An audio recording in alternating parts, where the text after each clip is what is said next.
Wonderful. Thank you for being here. Again, my name is Christian Ramers. I'm an infectious disease physician from the US and Executive Director of Global Medical Affairs at Gilead Sciences. I'm going to start with a brief introduction and then let our panelists take over. I'm going to ask them to come up on stage, actually. We'll start with Vanessa Gapiya. She's a consultant physician in genitourinary and HIV medicine at Barts Health NHS Trust, also an honorary senior lecturer, Queen Mary University of London, and the founder of the Accra London Health Centre in Ghana. Welcome, Vanessa. Thank you. I'd also like to invite to the stage Professor Saika Molek, who is an associate professor and director of implementation science at WITS RHI in Johannesburg, South Africa. And our third panelist is Professor Lloyd Mulenga, internal medicine and infectious disease physician serving as director of the infectious disease for Zambia Minister of Health, Department of Medicine. Thank you so much for being here, the three of you. Here are our disclosures, and there's a very important one on the screen. There we go. We are going to talk about investigational agents here. We wanted to make this progressive and forward-looking, so we'll talk about lenacapavir, which is an investigational agent and has not received regulatory approval in most countries in Africa. This slide is already out of date because you'll see at the bottom regulatory approval has been achieved in South Africa and Zambia, and I can add to that list Malawi and Zimbabwe. So moving very fast. In addition, we will talk about MK8527, which has not been approved anywhere yet, and that's the Merck once monthly oral medication. I'd invite you to take out your cell phones, and there will be several QR codes throughout this course of the hour or 45 minutes that we have. This is going to be for you to ask questions. We hope to have 15 minutes for questions at the end. There's going to be a couple of different QR codes later on in the presentation as well. But this should help open up Slido, and you should be able to put questions in at any time during the presentation. Okay, here's the outline of what we're going to cover today. I'm just setting the scene here. I'll be done in just a minute. We'll have Dr. Gapiya present next on the importance of choice through prevention. Professor Molek will talk about the science and bring us up to speed on 4 long-acting prevention methods. And then Professor Mulenga will talk about the experience rolling out CAB LA in Zambia, and we'll have a discussion afterwards. So just a couple of slides on Gilead's vision for what we think is important to deliver in the world of prevention. Our strategy is to deliver volume, price, speed, and implementation support through partnerships with Global Fund and PEPFAR and with 6 generics manufacturers. You'll see on the bottom right of this slide the short-term solution, the way that we can get prevention tools in the hands of those that need it the fastest was through the Global Fund and PEPFAR scheme and agreement that we worked on. This is to get speed, local infrastructure, and capabilities to support implementation. And I've only been at Gilead for a year, but this is quite a remarkable achievement, I can say, from the outside and now from the inside. Our FDA approval in the United States was in June, and we had the first deliveries of product to Eswatini and Zambia this month. The longer-term solution is through the voluntary licenses that have been agreed upon with 6 generic manufacturers, and this will result in much higher volumes and lower prices for those who need the services. So this is what it looks like in terms of our timeline.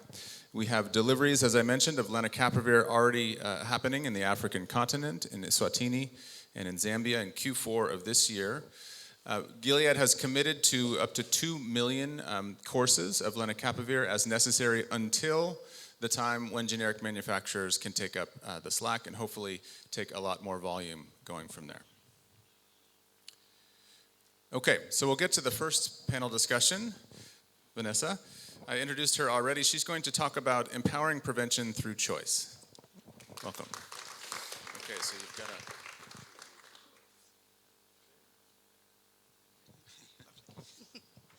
Thank you so much, Christian. And I have to say, it's a real pleasure to join you here at ICASA, particularly in Ghana.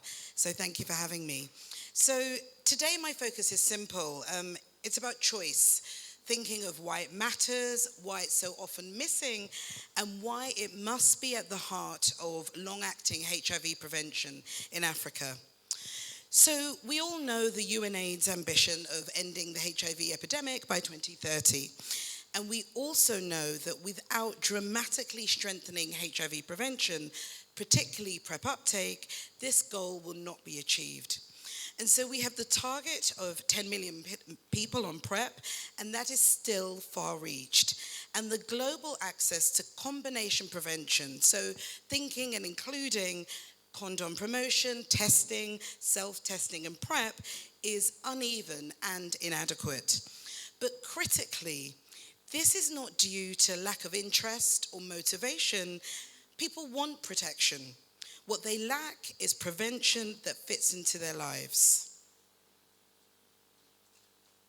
I moved on. Perfect. I'm working it. There we go. So when we think about that and we think about the barriers to uptake, we need to think about why and examine why does oral PrEP uptake and persistence remain low. And the patterns are clear.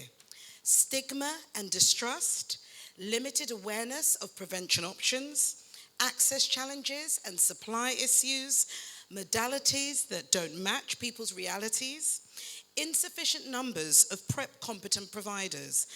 And this does then manifest into low persistence of those who do take up PrEP, of up to 50% discontinuing within 6 months.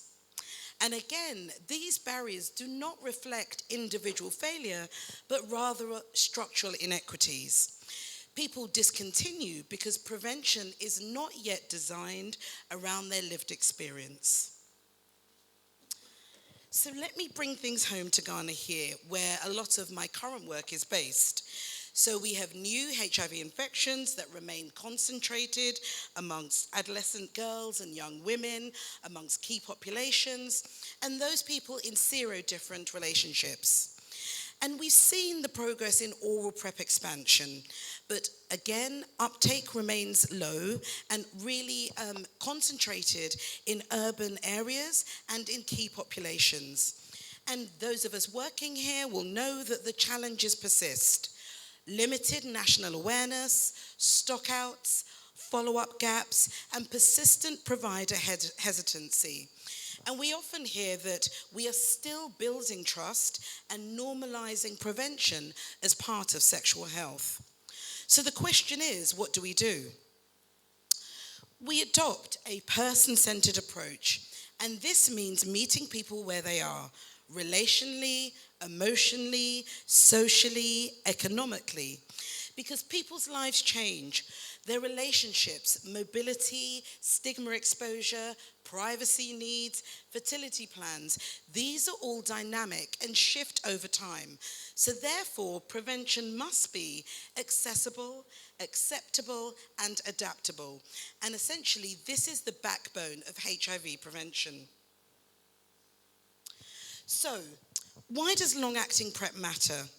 Long-acting PrEP offers a breakthrough precisely because it expands the range of choices available. CAB-LA has demonstrated superior efficacy and compared with oral PrEP, and we've seen this in HPTN, 083 and 084. And for many people, long-acting PrEP addresses 3 key issues that are highlighted up here. So removing the daily adherence burden for people that are juggling work, childcare and school, unpredictable routines, daily pills are simply not feasible. And then we think about privacy and that option to protect privacy. For those living in settings where PrEP use itself could trigger stigma or unwanted disclosure, a discreet injection can be transformative. And then also enhancing autonomy, especially for women and young people that are navigating complex relationship dynamics. And long-acting PrEP really allows individuals to protect themselves independently. But we all know and we recognize that innovation is not enough. If our systems are not ready, and when we think about this, we think from procurement to counseling to pharmacovigilance, then long-acting options will remain out of reach for many who need them the most. And this brings me to the core of my message, which is that choice Choice is what sustains protection. No single product works for everyone. We need a full menu. Daily oral PrEP, event-driven PrEP, Cabelet every 2 months, lenacapavir every 6 months, and emerging products still in trial. Choice determines whether someone starts, continues, and most importantly, feels ownership of their prevention journey. In Ghana, as has been said, the 6-monthly injectable is not yet available, but planning must begin now and not later. If we wait until rollout, we will already be behind. The good thing is that Ghana is well positioned. We have strong HIV systems. We have strong SRH, sexual and reproductive health platforms. And we have a dynamic public and private sector, but readiness requires coordination across 4 pillars that I've highlighted here. Policy. Guidelines must evolve quickly. Budgets must include long-acting PrEP. Health systems. We need trained providers, efficient supply chains, clear diagnostic pathways, and data systems that can track long-acting dosing. Then we come on to providers. Clinicians need support to counsel across multiple modalities and feel confident to do that, and not just across one. Communities. Demand must be created through culturally relevant, trusted, and stigma-free messaging. And we can only achieve that with the community at the center of the response. As I often say, equity must be built in from the start, not retrofitted later. So essentially, I end with a call to action. So what must we do? And it really is responding to the pillars that I have mentioned earlier. Policymakers, ensure that long-acting PrEP is included in guidelines and national budgets. Funders, prioritize prevention with the same urgency as treatment, because we know that ending the epidemic requires both. Clinicians and advocates, and those of us in the room, champion persistence and not just initiation. Protect choice and amplify community voice. And ensure that long-acting PrEP reaches those most at risk and not those just easiest to reach. The future of HIV prevention is not only long-acting, it's long-lasting, it's equitable, and it's people-centered. Thank you so much.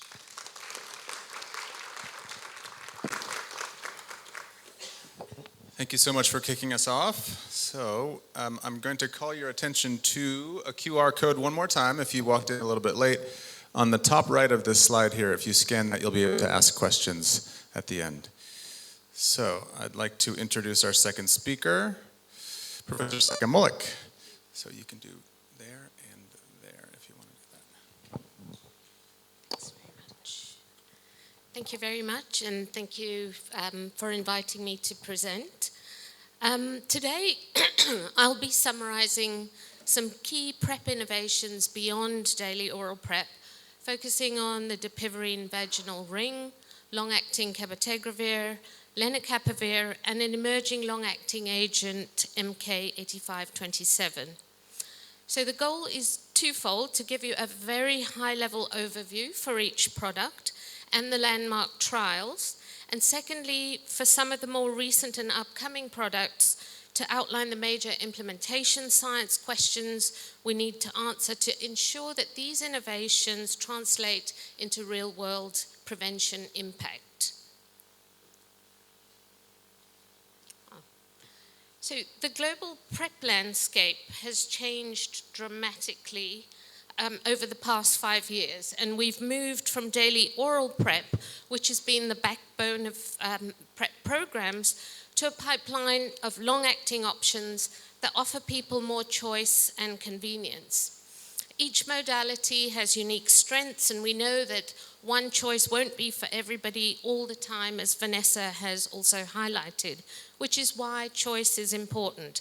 And our challenge is not only to understand them scientifically, but to ensure that our systems, our guidelines, and our delivery models support real choice and access. Oops. So the first product is the dapivirine vaginal ring. It's a flexible silicone ring infused with dapivirine. It's a non-nucleoside reverse transcriptase inhibitor, and it's inserted into the vagina and replaced every 28 days. The ring slowly releases dapivirine locally, providing continuous protection against HIV during vaginal sex. It's for cisgender women and adolescent girls, an ongoing likelihood of HIV exposure through vaginal sex. And it's particularly suitable for those who prefer a discreet, woman-controlled method and might want to avoid daily pills. The pivotal ASPIRE and RING studies showed modest efficacy overall, but significantly higher protection amongst older women who used it more. And in the open label studies, use increased substantially, resulting in more than 50% reduction in HIV. Importantly, the open label extensions demonstrated higher levels of use and acceptability. And so the dapivirine vaginal ring opens the door for a broader set of preferences to be met within PrEP programs by putting this prevention product into women's hands. The second product is long-acting cabotegravir. It's a long-acting injectable form of PrEP using cabotegravir, an integrase inhibitor. It's administered as a 2-monthly intramuscular injection after 2 initiation doses, which are given a month apart. And it provides continuous HIV prevention without the need for daily pills. And it's for all people at ongoing likelihood of HIV exposure, including adolescent girls and young women, MSM, transgender populations, sex workers, and serodifferent couples, and particularly valuable for those who struggle with daily oral PrEP adherence, and those who prefer privacy or discretion. It's the first long-acting injectable PrEP product, and it set a new benchmark for efficacy. The HPTN 083 and 084 trials demonstrated that CAB was significantly more effective than oral PrEP, 66% more efficacious in MSM and transgender women, and nearly 90% more amongst women in sub-Saharan Africa. Acceptability was very high, with many participants preferring injections over daily pills. And we've seen this preference for injectable PrEP across implementation science studies. The game changer is its ability to overcome continuation challenges that have historically limited oral PrEP.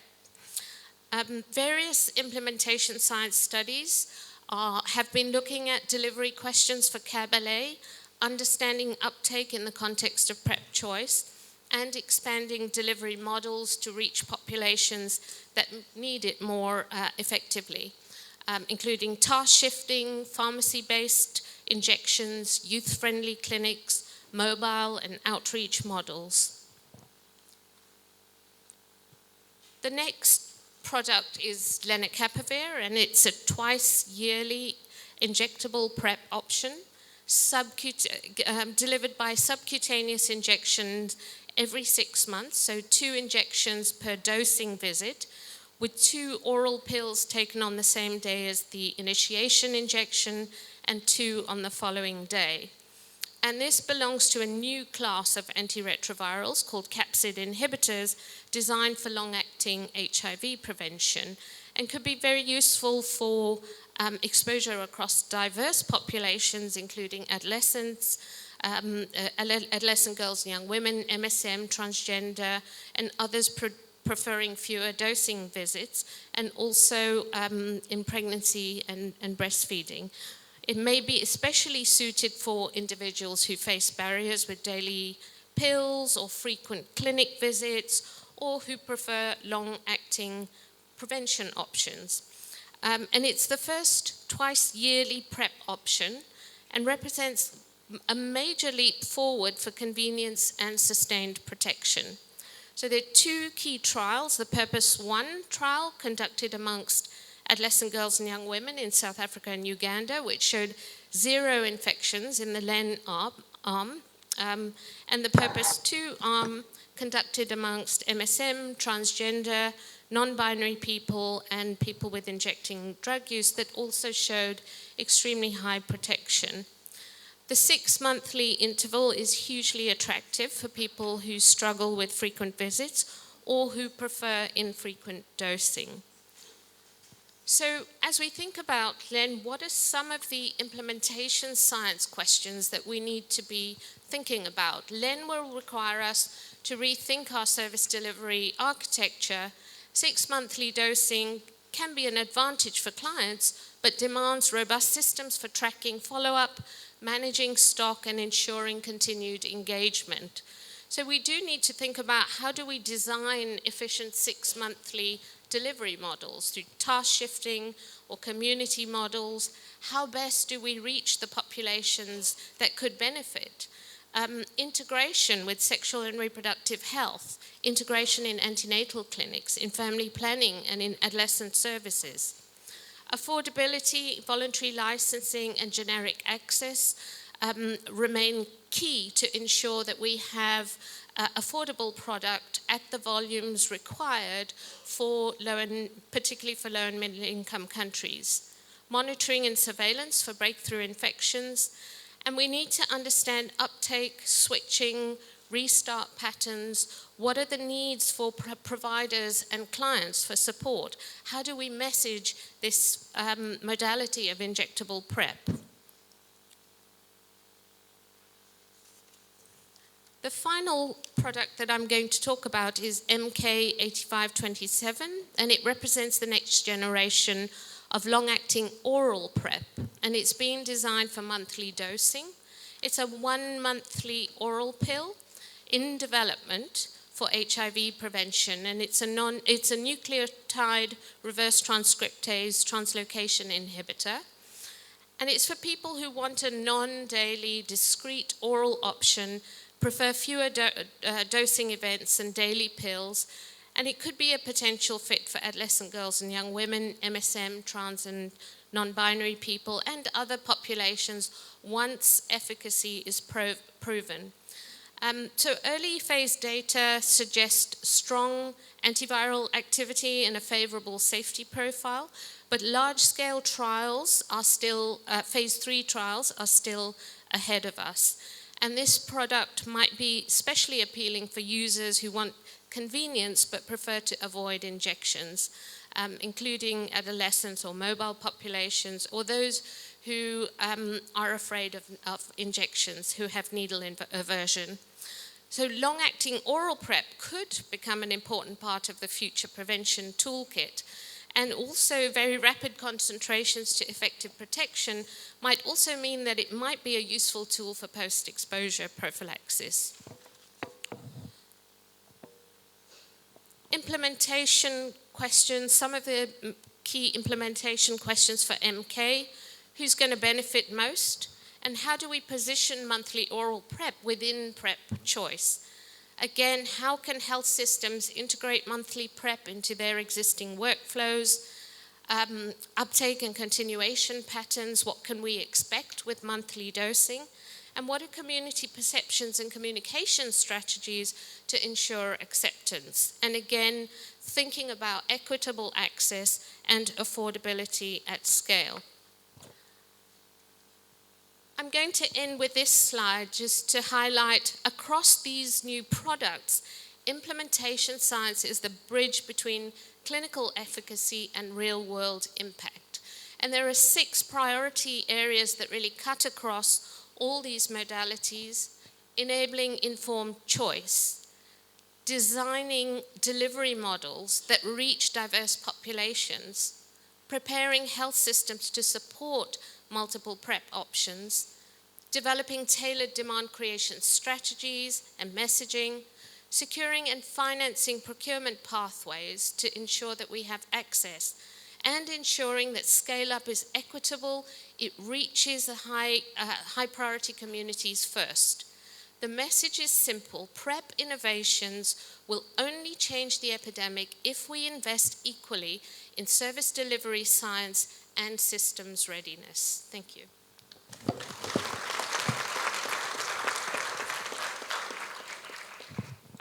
Thank you, Saika. Wonderful job. And before I introduce our final speaker, I just wanted to take this moment. You can get those phones out again to scan this QR code.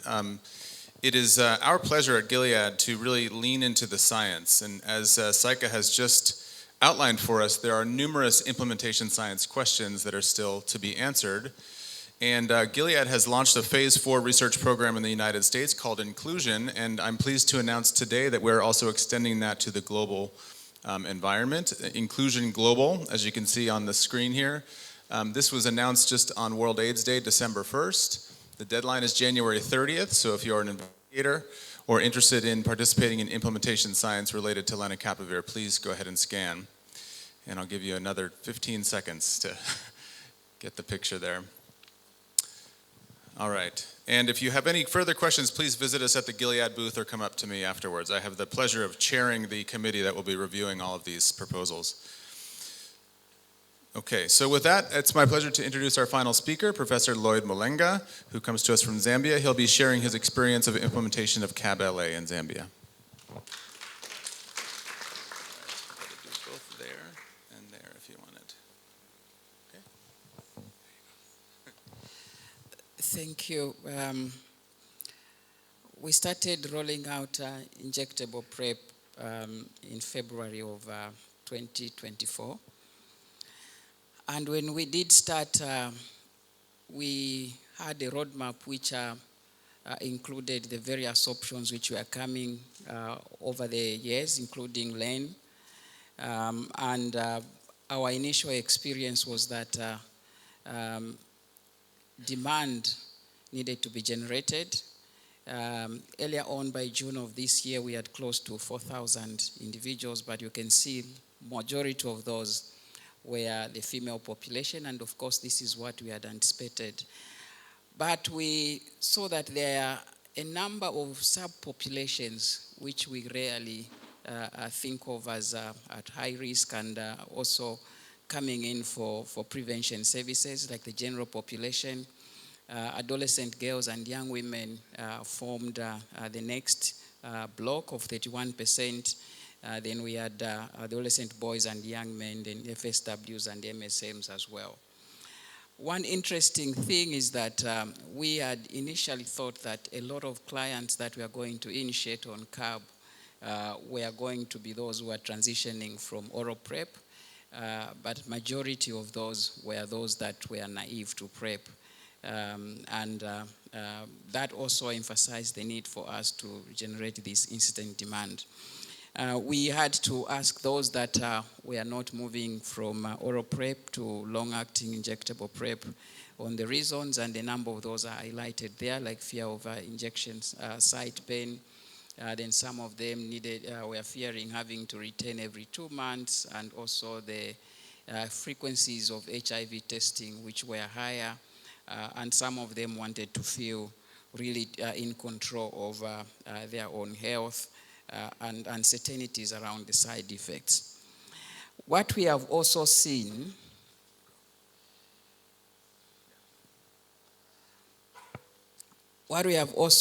is that persistence on injectable PrEP has been higher. When you look at those that were coming for the second injection, that is at 2 months, as high above 80%. But when you compare to during the same period to those that were on oral PrEP, the persistence was lower, where you see at 1 year, majority of them being under 10%, whereas for those that were coming for the 4th injection or 5th, equivalent to 1 year, it was above 70% on injectable PrEP. So again, this was something which was positive. And we hope that even for any new long-acting injectables which come in, the persistence will likely be better even than what we saw. I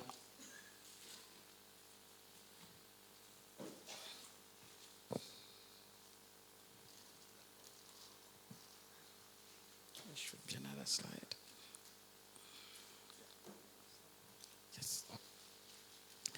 So when you look at what are the challenges that we have faced, and also how have we responded, We had some bottlenecks, we had some missed HIV infections, and we revised our testing where we're doing the 2 parallel testing.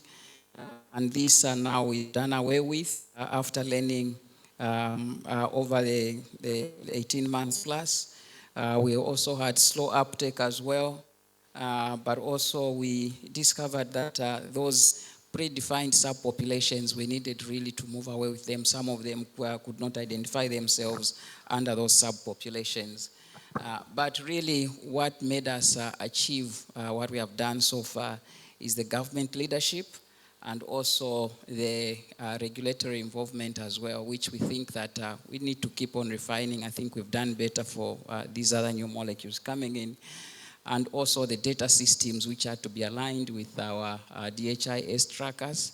And this leadership from government really, and also the traditional leadership and the multi-sectoral engagement, including the community, has been very key to achieving what we have done, and we hope that we can do better in the coming year. Thank you so much.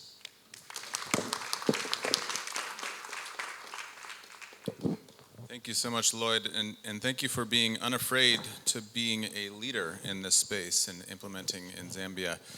So we have time for questions. It looks like we have about 15 minutes, and I'm going to try to get to my Slido site here. Do you have a microphone over there to answer? Okay, good. All right, so I'll start one for Vanessa. You mentioned that provider hesitancy and limited PrEP competent staff are barriers. What strategies do you think are most effective for preparing clinicians for a wider menu of PrEP options? Thank you so much. Yes, I think that a lot of hesitancy, from my reflections, comes from uncertainty. And I think that for us to really tackle that, we need to be honest about that, but also create spaces for people to learn and to feel comfortable to learn about all the different modalities and have the space to answer questions that they may feel they should know but are unsure. So it is about thinking about hands-on clinical training and clinical scenarios. I think having decision tools as well to make it easier to expand that scope, and a lot of knowledge exchange across services within country, but also, learning from our colleagues in Zambia and beyond as well. And then also, often having really clear clinical pathways. Sometimes a lot of the decisions feel grey, so that's an issue. And then lastly, I would say that mentorship. So knowledge exchange, but also having mentorship models to support people as well. Thank you. The next one is going to be for Lloyd. How do you envision the delivery of an increasing number of PrEP options given decreases in funding? I think we have to be quite innovative in the way that we deliver injectable PrEP, but also we need to move this to governments as well. I've been one of the people advocating for domestic financing and prevention.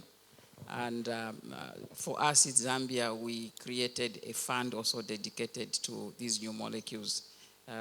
We have already funds for DPP. We have a budget line for LANE. We have a budget line for CAB. Even if the amounts are very small, we need governments to take up this. I think that's the most sustainable way. And we need to just have a budget line across different scenarios in different governments. Otherwise, dependence on donors may affect the way we respond to the prevention agenda. Thank you. Thank you, Lloyd. And for Saika, how do we make sure that this implementation science informs programs in real time? Great, thank you. So I think, and Hasina is sitting in the room, I think strong government coordination, not only around the program implementation, but also around the science. Developing the implementation questions closely in collaboration with the Ministry of Health, as well as the implementation tools. Having regular, both formal and informal feedback on how these tools are working, how providers are responding, what provider needs are, but also what communities are saying. That feedback, we're not doing the implementation side, sort of waiting until the end. There's constant feedback, both formally as well as informally. The other thing that we have, and we've done, the Department of Health has implemented this for previous implementation science studies, is to have a set of indicators that are collected every month and shared with the Department of Health so they can collate the data and look at what patterns are emerging. So there is always this kind of frequent feedback, not only in the design, but also as we implement. And I think in the early implementation, there's a lot of informal feedback that goes back and forth. Great, thank you. I think this next one is for me, or maybe I'll ask you if you were paying attention earlier. Which 4 countries have so far achieved regulatory approval for lenacapavir? Anybody remember? All at once? Okay, South Africa, Malawi, Zambia, and Zimbabwe. And the first shipments have been received in Zambia and Eswatini. And believe me, I've seen the calendars. There are many, many more to come. Just stay tuned, and within a couple of weeks, we'll have more added to that list. Okay, next question is going to be for Lloyd again. You had mentioned some fears of injections or side effects. What is the role of the ministry in messaging to the population to build confidence in long-acting PrEP and to overcome some of the hesitancy? We have been trying to flood messages using various channels. And really it's about how the experience we have had. Not many people have injection site pains. How do they manage them? How can they get the painkillers? How can they use the packs as well? And that has been really, I think, very comforting. But using the community models, using the community radio stations, the TVs as well. And we are seeing, especially right now, I am with the program lead for the one who leads HIV prevention for Zambia. Even as we are here, is receiving calls from radio stations for him to appear on televisions and radio stations as well, addressing some of these. But we're also seeing a lot of enthusiasm for people to be on long-acting injectables. Great, thank you. And a related question for Vanessa, you mentioned stigma as a barrier. How do we inspire trust in communities in which HIV prevention is still highly stigmatized? No, thank you. I think for that particularly, just remembering that trust starts a long time before people enter the clinic. So it's the mindset of people before, when they're sitting at home living their lives, even before they're thinking about entering the clinic. So a lot of our work needs to expand into the wider spaces, and we do it, but it has to be replicated and sustained, and not just done in flagship campaigns and then whittle away. We've got to be consistent in our messaging, and it needs to come from social media. It needs to come from TV and mass media and paper media. It needs to come from the government and ministries as well. It needs to come around all the structures that people live in, even before they even think of getting in the clinic as well.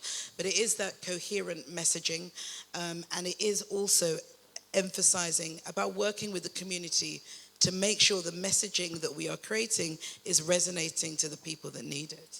Thank you, Vanessa. Next is not a question, but just a thumbs up for the wonderful work done in Zambia on injectable PrEP. Great job. I'm not going to read the second half of the comment because it disparages a different country, but so this is to Saika. The second presenter mentioned that lenacapavir can be used in pregnancy. What data is available to support this? Yeah, so there are data that, well, our regulator has been presented with data. So I know in South Africa there are data that support the regulatory approval for use in pregnancy and breastfeeding, but maybe Alan, you want to talk about the trial data? Sure. Yeah, so as Saika mentioned, the Purpose 1 trial was exclusively in adolescent girls and young women in Uganda and South Africa. And very importantly, the investigators allowed pregnancy to occur And for women who wanted to stay in the trial, they were allowed to stay in the trial. The normal course of events is that pregnancy will exclude you from the clinical trial and will get data maybe 5 years later to allow something to be used in pregnancy. But we had early data on lenacapavir that was likely to be safe, and so women were allowed to continue. And the number of pregnancies that occurred in Purpose 1, I think it's above 150. It continues to grow, which resulted in the label upon US FDA approval, including the information about pregnancy and essentially allowing the medication to be used during pregnancy, which of course is incredibly important to prevent mother-to-child transmission. Thank you. I think the next one is for me.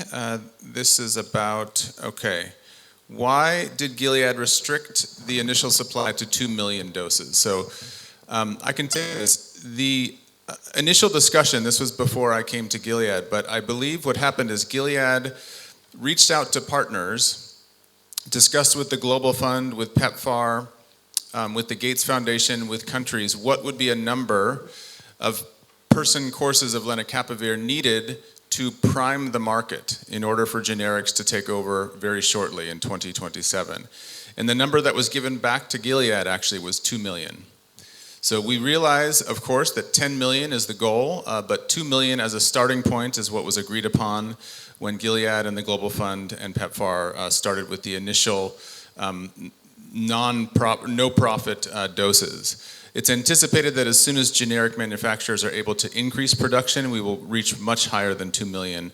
And the timeline on that, as I mentioned in my slide, is 2027, we believe.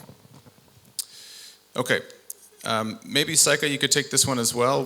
What side effects does lenacapavir have in the clinical trials?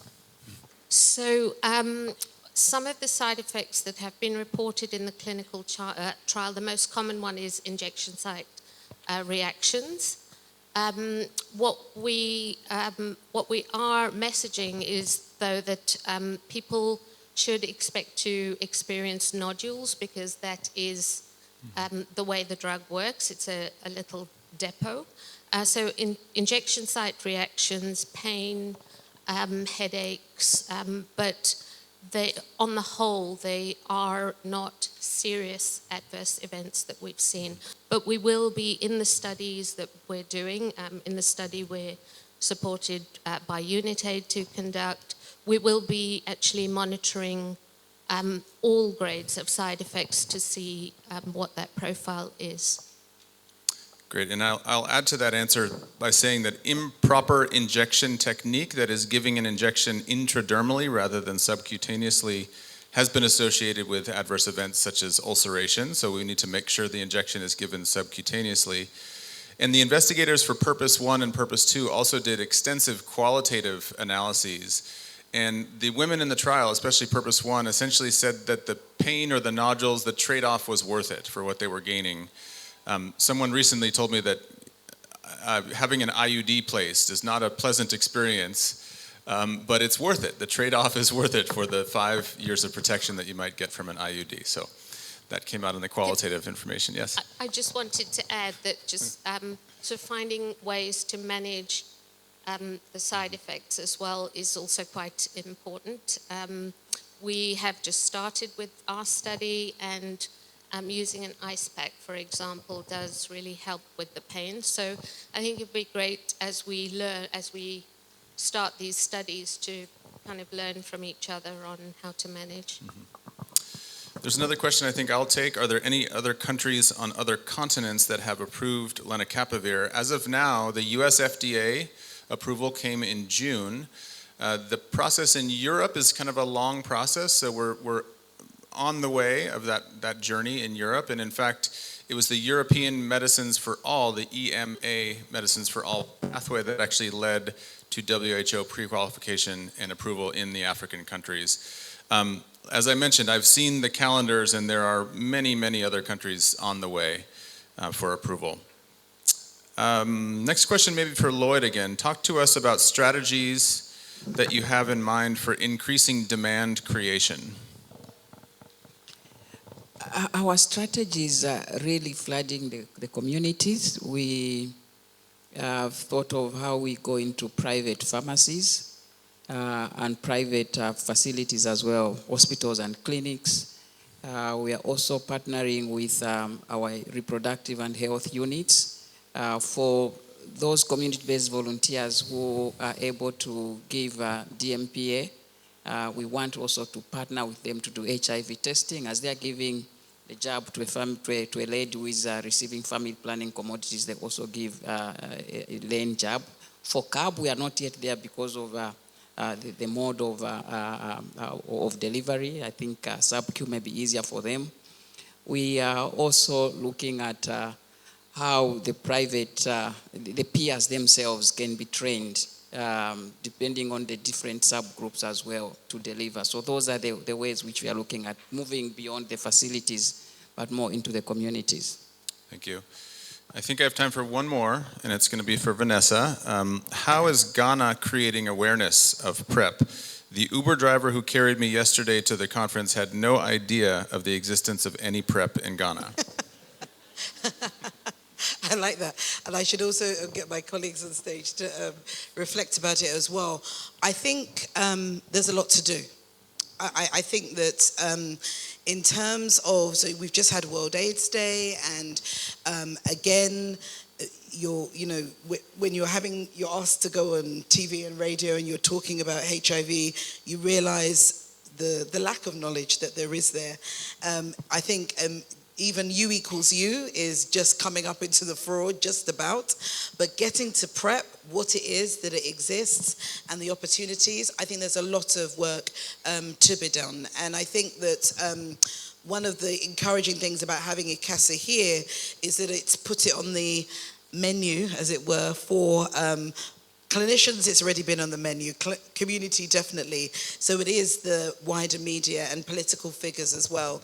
But I think it's about coming together actually and putting together a dedicated strategy for PrEP awareness. Thank you for that. Well, I'm afraid we're out of time. I want to thank our speakers, Vanessa, Saika, and Lloyd, for fantastic talks. And I will just summarize by saying Vanessa told us the importance of choice. We have seen how PrEP options to date have not realized the full potential of PrEP, despite the incredibly high efficacy that we see in clinical trials.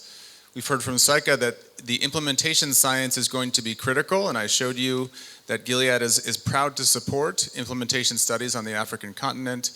And we have leaders in ministries of health in Africa, such as Lloyd, that are already implementing long-acting injectable PrEP. So we will get there. Thank you so much for your attention, and please come and speak to us afterwards with additional questions. Thank you.